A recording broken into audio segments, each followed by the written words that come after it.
Salam l'équipe, salam la team des Z, j'espère que vous allez bien. Dans cette vidéo, on va parler d'une information qui a commencé à circuler aujourd'hui et il n'y a pas de fumée sans feu, donc rien d'officiel, mais à prendre très sérieusement.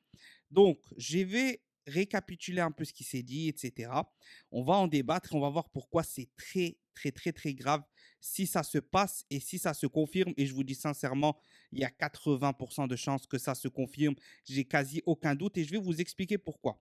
Donc, n'hésitez pas à la suite de la vidéo à réagir, bien évidemment, et à me donner votre avis, que ce soit supporter algérien, s'il y a des Africains qui voient cette vidéo, etc.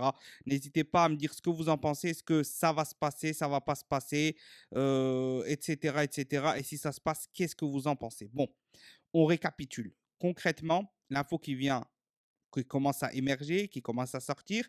Et vous savez que les informations sortent toujours tout doucement. Rien n'est officiel d'un coup. Comme j'ai dit, il n'y a jamais de fumée sans feu.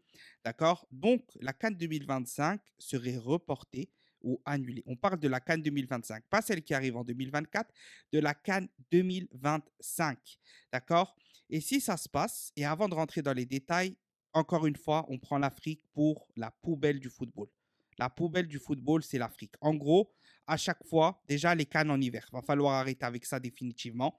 D'accord? C'était déjà une promesse plusieurs fois de la FIFA, etc., d'arrêter ces foutues cannes en hiver.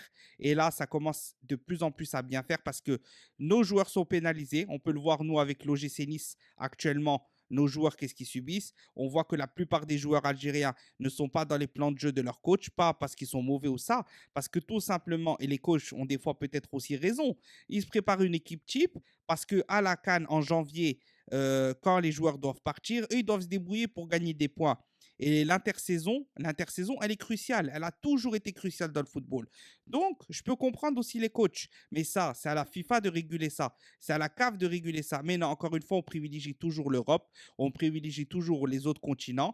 Mais l'Afrique, c'est toujours en dernier. C'est-à-dire que quand il n'y a rien, quand il se passe rien, qu'il n'y a pas de Coupe d'Europe, qu'il n'y a pas de Coupe du Monde, qu'il n'y a pas ceci, cela. Ah oui, là, la CAN, mettez-la en été, ça fait un peu de sponsoring, ça fait un peu de retransmission télévisuelle, etc., etc.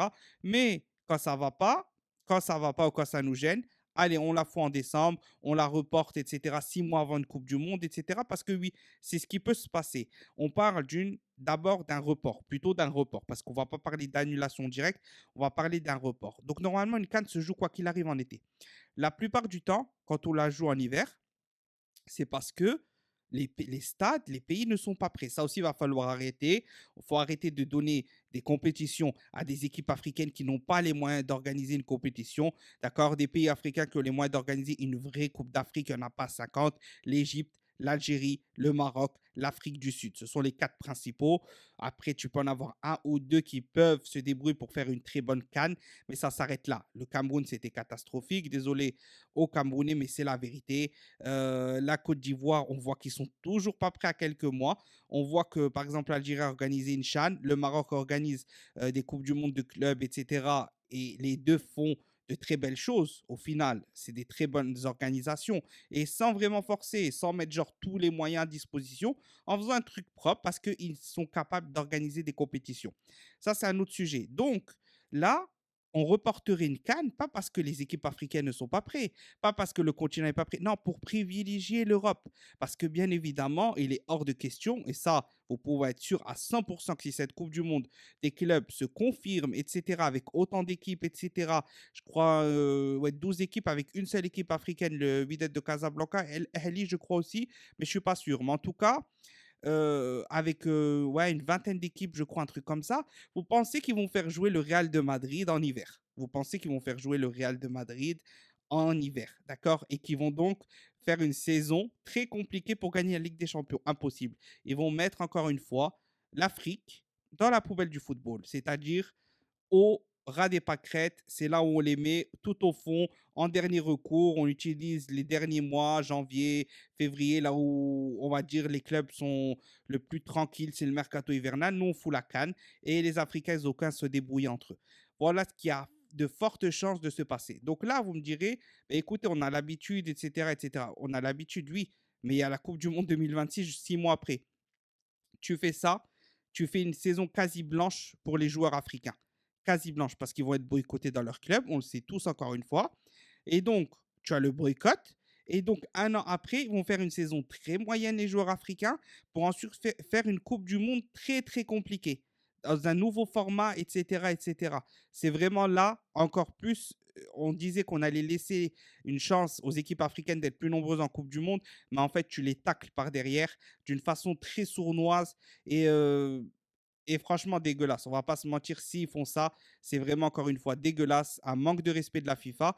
Et encore une fois, à qui la faute? Aux Africains eux-mêmes, qui là seraient capables de te dire, ouais, mais on a l'habitude de la jouer en hiver, c'est pas grave, ceci, cela. On va jamais avancer comme ça et ça va toujours rester pareil. Bref, on va pas s'éterniser sur le sujet. N'hésitez pas à me donner votre avis en commentaire. On débat tous dans le respect. Tout le monde est le bienvenu, avec bienveillance, bien évidemment. Et voilà. Et si vous voulez voir d'autres infos sur ce sujet-là, etc., n'hésitez pas à me rejoindre sur Twitter où je suis plus actif. On traite d'autres sujets. On parle de beaucoup, beaucoup plus de choses que sur YouTube parce que forcément, c'est du texte, donc ça va plus vite, etc. Donc voilà, l'équipe tactique des Z, vous connaissez ben, sur Twitter, vous tapez, vous allez trouver facilement et on pourra en débattre là-bas plus longuement sur ce sujet et d'autres. Et sinon, on se retrouvera pour d'autres vidéos qui arriveront parce que là, il y a quelques sujets quand même que j'ai envie de traiter. J'étais absent pendant un moment. Franchement, avec pas trop l'envie de continuer sur YouTube et tout, ça m'a un peu saoulé. Beaucoup de choses m'ont saoulé. Mais là, il y a quelques vidéos intéressantes que j'aimerais faire. Et voilà. Bref, salam l'équipe, portez-vous bien. Tahia l'Algérie. Et il faut que les Africains soient solidaires entre eux dans ce genre de sujet. On peut avoir des différends, on peut se charrier sur le football, mais sur ce genre de sujet, il faut être intraitable avec ceux qui considèrent l'Afrique comme une poubelle. Salam l'équipe.